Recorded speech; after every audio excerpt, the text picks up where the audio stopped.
रात्रि में बिस्तर पर बैठ करके राम जी के नेत्रों से मोटे मोटे आंसू गिर रहे हैं और वहां कौशल्या और दशरथ जी के आंसू निकल रहे हैं। क्यों? बोले सोनी ना दे रो लाला। रात में राम जी अपने कक्ष में सोते हैं, लेकिन ठाकुर जी तो नंद बाबा यशोदा मैया के बीच में सो में। अब जबरदस्ती कौशल्या मैया और दशरथ जी के बीच में सो गए ठाकुर जी। कौशल्या मैया दशरथ जी दोनों जैसे ही सोए तो कौशल्या मैया की चोटी और दशरथ जी की दाढ़ी पे गांठ बांध दी ठाकुर जी। बोले अब आनंद आवेगो। थोड़ी देर में दशरथ जी उठे तो यहाँ कौशल्या जी की चोटी खींचे, दशरथ जी की दाढ़ी खींचे और ठाकुर जी ताली बजा में आनंद आ गयो, आनंद आ गयो, आनंद आ गयो। कौशल्या मैया भूली, बोले ये राम तो नहीं कर सकते। तभी बैठा करके दीर्घ गंभीरता से जैसे ही ठाकुर जी के मुख की ओर देखा तो कभी इधर नेत्र घुमाते हैं, कभी इधर नेत्र घुमाते हैं, कभी नीचे देखते हैं, कभी कहीं देखते हैं। अचानक से कौशल्या मैया ने कह करके पुकारा कृष्ण। जैसे ही कृष्ण कहा तुरंत ठाकुर जी बोले हाँ मैया। बोले ओहो ये तो अदला बदली हो गई है।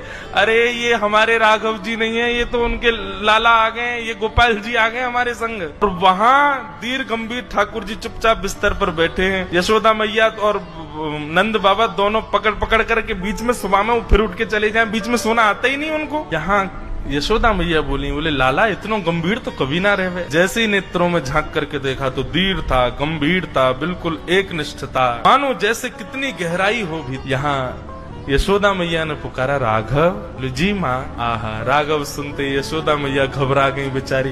बोले बालक ने या कितनो गेरो, कितनो पटक दियो बेचारे, कितनो रोयो होगो। अरे हम तो बदल गए, पता ही नहीं चली कि लाला दोनों बदल गए। यहाँ से पकड़ करके राघव जी को लेकर के मैया गई, वहां से साकेत से ठाकुर जी को लेकर के श्री कौशल्या मैया आई। बीच रास्ते में दोनों का मिलन हो गया।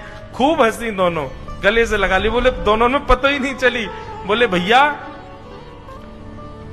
यशोदा मैया बोली पकड़ो अपने माटी के मत होना, कछु करे ना धरे, चुपचाप बैठो रे वे। कौशल्या मैया बोली आप भी पकड़ो अपने बंदर को, ये बैठता ही नहीं है, पूरे साकेत को अधर करके आ गया है।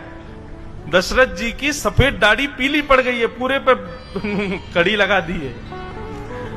ऐसे आनंद का वो भाव